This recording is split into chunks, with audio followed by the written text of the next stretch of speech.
State Department intend to conduct a review of the most recent elections in Pakistan?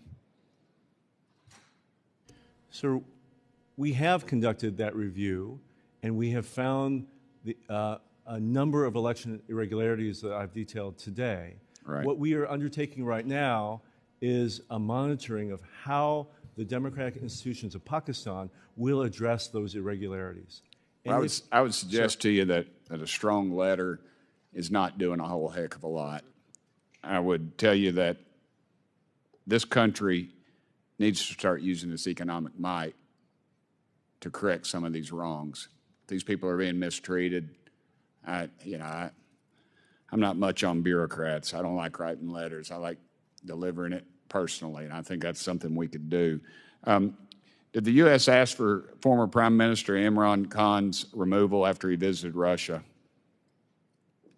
That we did not, sir. Okay.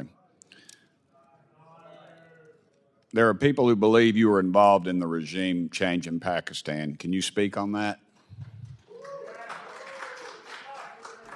Sir, I was absolutely not involved, nor were any Americans involved with that process.